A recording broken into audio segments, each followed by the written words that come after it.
Hey guys, we are at the Waitomo Glowworm Caves. Yeah, there's no worms outside, but there's worms inside the rock, and there's lots of rock. Wai means water and Tomo means hole. Yep. So you know where we're going. This is the good stuff, guys. This is why you go to New Zealand. It's for the glowworms. We do our best to shoot some. Yeah. I'm coming. Enjoy it. Hey guys, we are here with another New Zealand video. It was one that we really were hoping that we could show you, and we did our best. You're gonna see it because it's the glowworm. Yeah, it's possibly the main reason why people go to New Zealand for tourism. It's like the big thing. It's unique. It's unique in the world. I think there's only one more place in Australia, but they're not quite as bright, I think. But we'll get there. For now, we just had so much fun on the way there with turkeys. There were just wild turkeys around and families. Like, you can see the tiny babies there. Little turkers. And whole gangs. Blood They feuds. were fighting. This is like the Vikings show we're watching This is now. on a... We got a private tour there. So you have a driver that, like, drives you because it's kind of like middle of nowhere. It's not near a village or something. Mm-hmm. And we literally asked him to stop because this was just hilarious. Like, they were fighting, and I think... Yeah. I think it's an electric fence, by the way. Yeah. I don't know. They were separated. I don't know exactly what happened there. But it was worth watching. Some stuff flying in there. Yeah. But yeah, guys, if you guys do go to New Zealand for this experience, there are a lot of different caves. The one that we went to is one of the least traveled, most remote ones, and we went on a private tour because we wanted to film it. They are all around Waitomo, which is close to Rotorua, and like it's the middle part of the North Island. But there are several caves. And the usual tour that people get, it's crowded, you don't have a lot of time to take pictures, and They're also of different caves, and because they're so much more traveled, they're not going to be quite as natural. And quite as dark, because you need complete darkness to see the glowworms. And to take some decent pictures, you need time, because you need to like take long exposure pictures. So we were lucky that we had a guide that suggested like a private one. And I mean, of course, you go through gorgeous nature to get there. It's a part of the island that has a lot of weird rock formations. Yeah. So a lot of the video is it's very Hobbiton-like, to be honest. It is very close. You guys saw the video from last year. We did the Hobbiton video in the first series, but we're going to do... I think we have at least one, maybe two more New Zealand videos after this one. But it certainly looks like technology. Look at that. It's incredible. It is, isn't It's a slow close mechanical door. With a rock.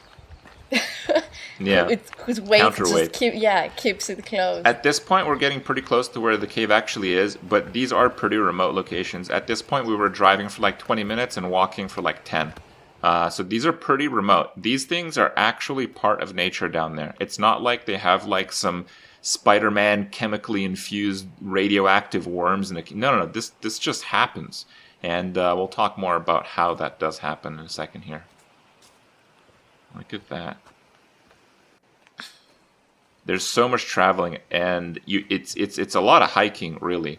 I think it's we actually take this corner we enjoyed, and we're there. Yeah, we enjoyed the hiking, so I think we actually asked our driver to drop us off if we could, because he asked us if he wanted to completely drive us there or just let us and walk the last part of it. We are arriving there. There is like a little stream that goes in the cave because apparently you need a lot of humidity and water because these worms need to eat in the caves. And that's why they are in these specific caves. You know your zapper, your bug zapper, and the bugs are like, ooh, light, right? This is nature's version of that. The glowworms go in high moisture areas to attract bugs. So this is the entrance of the caves, and in the caves, we were on a boat.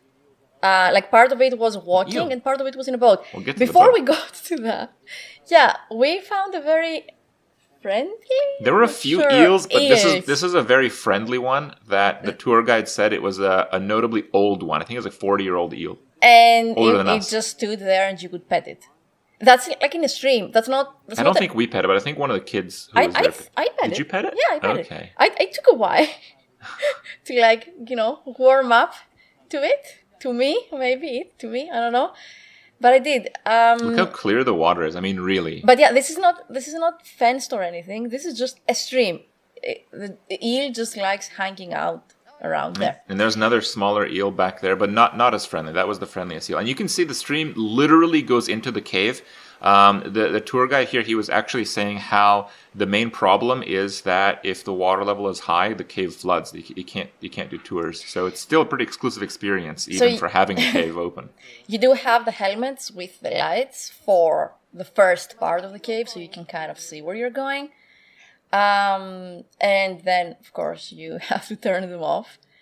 Because, you do need complete darkness. Obviously, the footage from the caves is not amazing, exactly because of the darkness. These are glowworms. Yes. It gets much better. But at first, he wanted to show us how the worms are. And they are tiny. They're super thin. They're about an inch long. And almost transparent. And they have like this mucus string I was looking for a word, but to attract the bugs that are coming in. And they're over you. They're on the roof of the cave mostly, not on the floor, because they eat, that's their roof. The glowworms are not the black things that you see. The glowworms are not very visible. I think we have some photos later on. Yeah, you can see them close up. This is a video, but you can't do that much with video. There. Okay, Yeah. maybe they're 2 inches long, but they are tiny, slimy little creatures there. Yes. And they are the roof of the caves because they feed off little flies and little insects that just come in with the water. And that's why it's a very specific environment that they thrive. Yeah, but I think we get into the boat here that goes into the main part of the cave where most of the worms reside. But again, you have to be mindful. This is video. This is the best that you can get. You cannot get video. You can do a lot more with photography, with long exposures and certain photography tricks that actually the tour guide actually showed us how to do. So we'll show you guys a few photos here in a moment that will capture a different way to look at it. But the truth is, to really get the experience, you have to be there. This is basically a full-on teaser. If you're there, it's much more intense, and the colors are bluish. It looks white now, but the actual light color looks more bluish, and it's much more intense. It's like being in a very dark sky and very starry sky at night, but it's much closer to you and much more mesmerizing. It's a few feet away. I didn't feel too safe, sticking my head up even when we were on the boat. I did say that occasionally worms fall on you. Because I was asking you, because it was literally thousands and thousands of them on above you. Yeah, so these are some of the photos that we got. Again, they're mostly done with photography tricks, but it gives you a different perspective. Exposure, a different perspective of what's happening there. Okay, this is with light, I guess. Yeah, but you can see with different exposure methods, you can see the worms a lot better, and you can kind of see that blue that she was talking about there. Can't see too much of them here, but you can kind of see the nature of the cave. Even the cave itself would be an impressive sight to see in its own right. I think this one is very literally from the boat. We got a photo. Yeah. So, this has to be from the boat. So it's the same footage that you're seeing. These but are you can the actually long see exposure ones that are, you can see that color brought out with the exposure. The way that we took these is, I think it was like a 1 minute or 40-second exposure, and then we flashed like a flashlight For like literally 2 seconds, one, 1 like, second. yeah, like 1 second in the middle of taking a long exposure photo. There's a lot of cool stuff that you can do with photos that you can't do with video. So that's why it was pretty important to see it in this way. And look at that. Also, I want to say I never realized it until I actually got there, but I had a toy that was very popular. That was a glowworm when I was a kid. And I don't know, it was a very popular, at least in Greece. And it was very fun to realize that.